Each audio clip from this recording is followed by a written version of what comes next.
What's up, scrubs? This is Matt, here to talk about something really important. I'm here to talk about the Hitman, Assassin Hit. Assassin Hit doesn't get much love. He doesn't see much play. And I understand.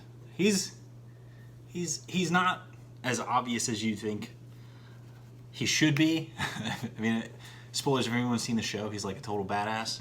But in the game itself, they gave him some pretty bland abilities when you read them up front, but actually Hit in general has some powerful effects.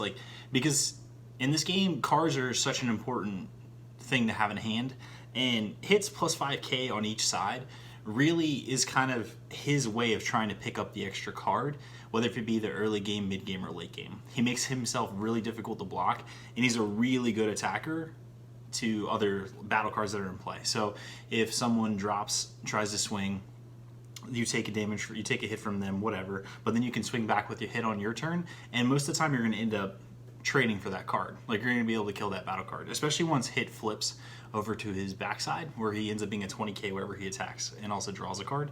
And believe it or not, the other ability on the back of discarding a red card to negate a block actually can be pretty relevant at times. I've used that a lot of times to steal a game, or just to make my opponent feel like they can't play a blocker because they're not going to get any value out of it. So Assassin Hit actually is pretty legit. He's pretty sweet.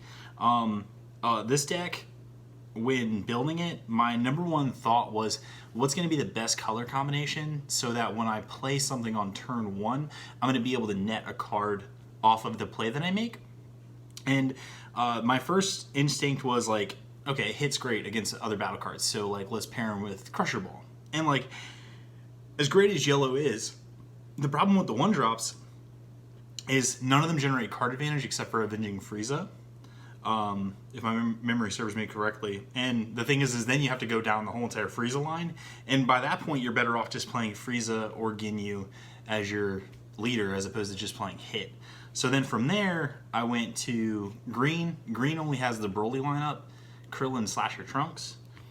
And then if you look at blue, blue has Boo, and then Kind Son Goku. So I started the deck off blue, and of course red, because red offers you Champa and Kaba, which each draw a card, and they're 1-drops. And those are incredibly important to the deck's ability to stay at card parity with the person that you're playing against. So the deck itself really relies upon energy efficiency and making as many plays as possible in a single turn, while being able to also maintain your resources and at least leave one energy open. And so the reason why I got the idea for the deck was I was watching a lot of Magic, and I was like, a deck I always really loved in Standard was Bant Company. And Bant Company was really good at using its mana efficiently in order to play threats that would produce something that was a card, if not more, worth of value. Of course, I don't have anything super broken in this deck like Collected Company. I wish I did, which Vados is the closest thing.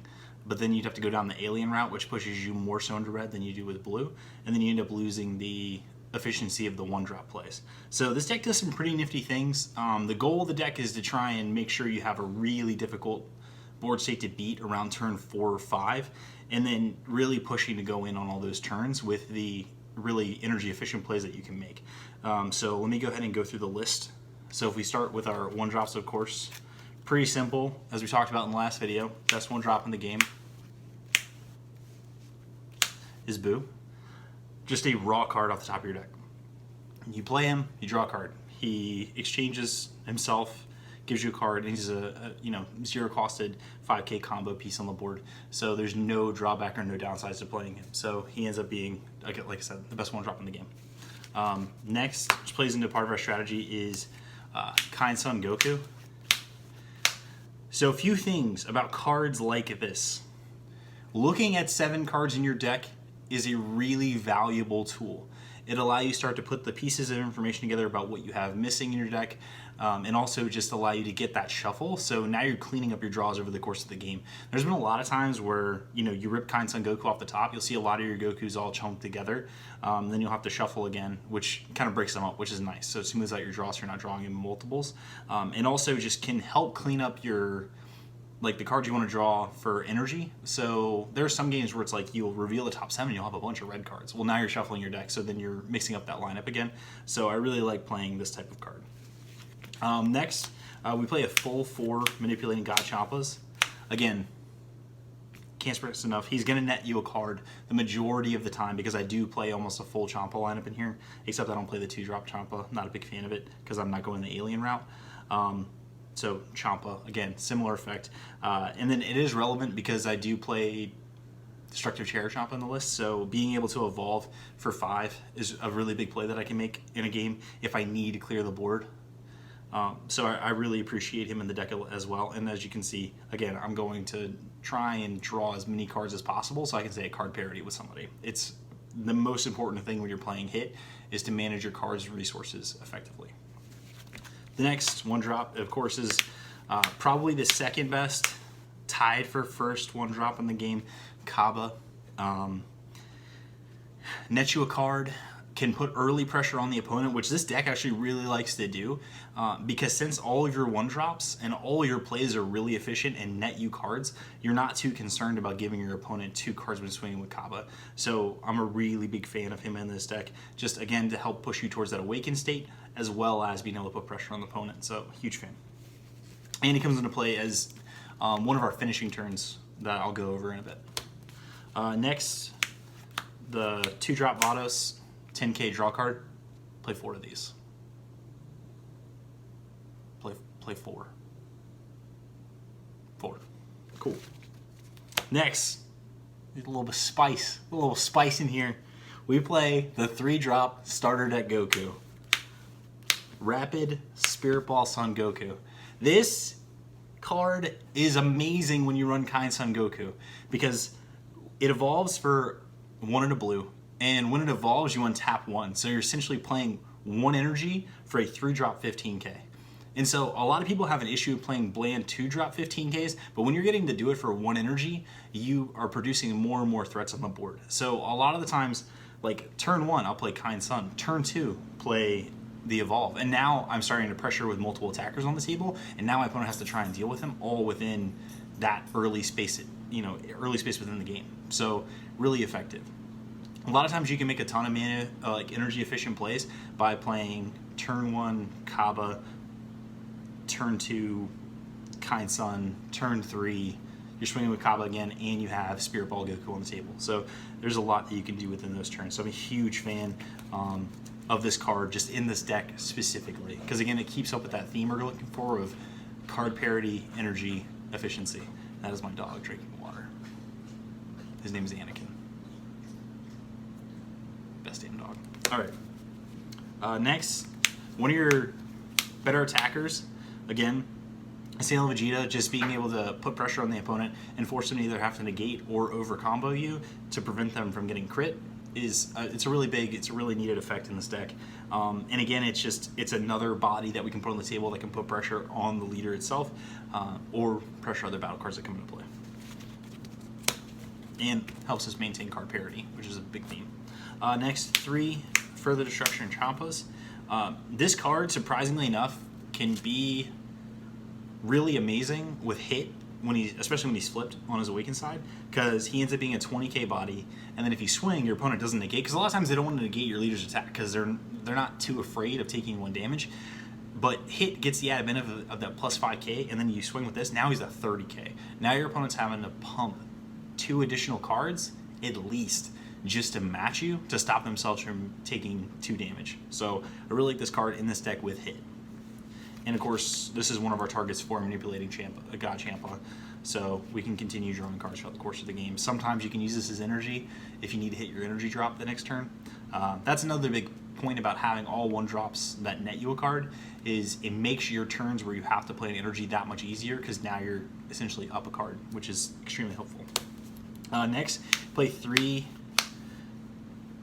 4-drop beers. This is strictly for removal. This is removal and mid-game pressure. Again, another double striker on the table, and then being able to remove any threat on the board is big. Because there's sometimes where this deck can get to turn 5, turn 6, turn 7, where that's not where you want to be. You don't want to be on those turns, but beers really helps you clear up any sort of board stall they may be, or clear off a big threat that's on the table or a blocker. So really helpful.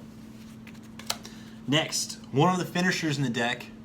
I haven't seen this guy seen a lot of play. The main reason I wanted to play hit and I wanted to play a lot of the cards in this deck was because I wanted to make this one of my finishers. And it's actually 3 Raging Kabbas. You'll be surprised how many times I'll have 5 energy up. I'll play a Kabba. I'll swing with hit. They end up taking 1. I swing with regular Kabba. I'll activate the auto effect. They'll negate it because they're afraid of the double strike, and then I'll evolve and then swing for lethal. And that still leaves me with a bunch of energy up, especially if I have a Sensu Bean, because then I can play another threat right after it. So once you get up to 5 energy on the board, your opponent has to be terrified to death of you because your plays are just so efficient throughout the course of the game that they don't know what you're going to have or what you're going to have available to you. So I really like Raging Kabba as a finisher in this deck.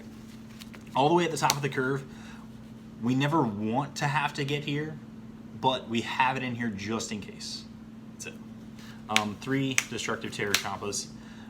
Looking to clear your opponent's little guys out the way, looking to clear their blockers out the way, and he's triple strike. So again, trying to close the game out if we get to this point, which we never really want to do, as I said before. We want to close the game out on turn 5, turn 6 at the latest. All right, so our extras. This deck only plays 10 extras. I really wanted to, again, increase the efficiency of playing all the low drops, all the ones that net cards. Also because they are 0 5k combos, and that makes it, when you have a grip of cards in your hand, you don't want to be sitting here stuck on 1-drop 10ks to stay alive. You want to be able to combo out with the 5s, which is big.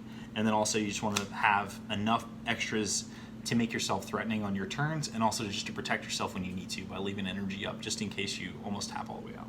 So of course we're going to play 4 Sensu Beans. Again, this stresses the major theme in the deck, which is our energy efficient plays. So being able to turn 2, say you have 2 blue up, play a Kind Sun, swing with hit. They let the attack go through, Sensu Bean, untap, you have 2 open.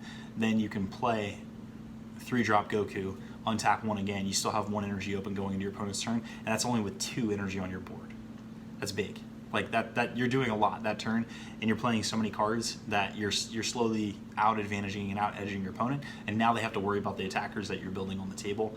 And then also, of course, as you go across the course of the game, these Sensu Beans get better and better and better, because the more your opponent lets an attack go through, the more you're going to be able to open up more energy for later turn plays, such as the 4-drop Raging Kabba, and such as additional attackers that you can use to close out a game. The next is pretty easy. 4-Week's Coercion. Arguably the best negate in the game. The more I play with lots of negates, I think negating stuff is good. I think negating any sort of battle to be able to stop your opponent, like stopping your opponent from being able to use a Sensu Bean is really big sometimes. Because sometimes, a lot of times in a meta with lots of blue decks, people are looking for the opportunity to be able to play a Sensu Bean, untap their energy, and then play something else that turn. And a negate just completely takes that away. It helps you out so much over the course of a game. And of course, this one's great because if you have multiple in hand, you only need 1 energy, and you can just keep reusing as many as you need to in order to survive that turn. And the last 2 is my favorite card in the entire game. You guys know. Like the GM, this is just every deck. 2 Kabba's Awakening. This time is relevant, though. It's relevant. It's relevant. So this card is really cool. Comboing on defense, comboing on offense. Being able to get that 1,000 annoying over your opponent when you need to on defense is huge. And also being able to do it on offense makes the math really weird for your opponents. They have to sometimes overextend on cards that they don't want to in order to defend themselves. This is great with hit as well. On either side, on the front side, he becomes a 21k. On the back side, he ends up becoming a 26k. So he's able to take down some of those bigger attackers that are now tapped on your opponent's side of the board if they ever tap them, which a good player probably isn't swinging too often and walking into getting their stuff killed. But a lot of times, someone's going to be forced to make a move, and this card helps you kind of get over the top, which is awesome. So that is my red-blue hit deck. it's been testing really well. I'd say the worst matchup for it right now is Beerus, mostly because Beerus is just killing all my 1-drops. As long as they get an objection on turn 2, they have 3 energy down and they're killing a 1-drop, which is pretty big. I can win the matchup if I pressure early. So if I get an early Kaba and an early Kind Sun before they can get 3 energy, that's big for me because I'm able to just put pressure on. And this deck draws a lot of cards over the course of the game. You see a lot of your deck over the course of a game. So I can end up keeping on resources. But the problem is once Beerus starts to get to energy 7, energy 8, energy 9, because then it's playing like a Beerus in a turn as well as a Prince of Speed, and it's just starting to outvalue you. So I'd say Beerus is probably the hardest matchup. I tested against Red Yellow Frieza, and it's kind of a coin flip. It depends on how fast I go off versus how long they can drag the game out. If they can drag the game out late, their ability to play lightning fast hits to close out games it's really meaningful. And so that matchup is 50-50 or 55-45. I'd say Hit kind of has the edge in the early game, but if the game goes past 6 turns, so if we get the turn 6 on their turn, a lot of times they're going to start having the advantage because their plays are going to end up being a lot better than ours. So those are some decks to test against. Against Vegeta, Vegeta's really interesting because the way you're going to want to play this matchup as Hit is you want to force them to essentially get as little activations out of crit as possible. And so you're going to be pressuring with Hit. And what's really cool is once Vegeta does awaken, Hit on his front side is still pressuring at 15. So Vegeta really has to be careful with his life against Hit. And as I said before, they don't have that same efficiency that Beerus has to kill those 1-drops that you have on your table. So a lot of times I'm going to be evolving into, the 3-drop Goku and getting that extra attacker on the table, which is really big for this deck. And being able to do that on turn 2 is awesome. And then of course Kabas keep up the pressure.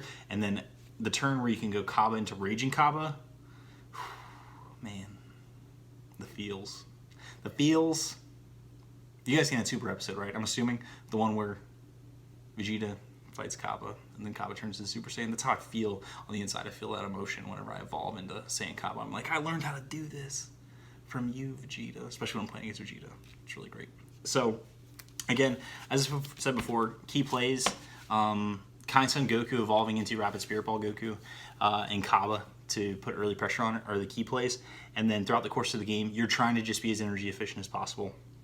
I think as time goes on, Hit gets a lot worse as the card pool expands, just because there's going to be leaders that are just going to end up going over the top of them even more so than Red currently does now. So I'm looking forward to set 2 for sure, just from the deck building aspect, but I'm also not looking forward to it from the power creep aspect. Blue commons and uncommons that were shown today, really excited about blue in general, the direction it's going.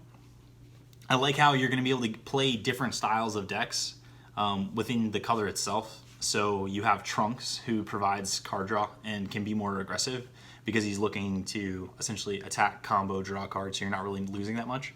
And then you have Goku Black, who's, the way I wrote my list so far, he's a little bit more aggressive because you can play the 2-drop Goku Black, the 4-drop Zamasu, who are indestructible, and you can just keep getting in there. The 4-drop Zamasu that's indestructible is going to be a problem for a lot of decks to handle because he just gets to turn sideways every single turn. There's no killing him. You can push him back to your opponent's hand. You can bounce him. You can Zenosama him, things like that.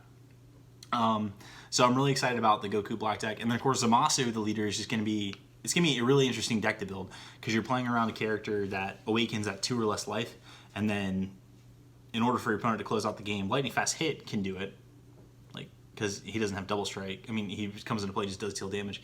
But it's going to be really interesting to see how Zamasu plays. So I'm really excited about the blue cards that have come out. And probably the next time I speak to you guys, I'll probably do like a mini set review.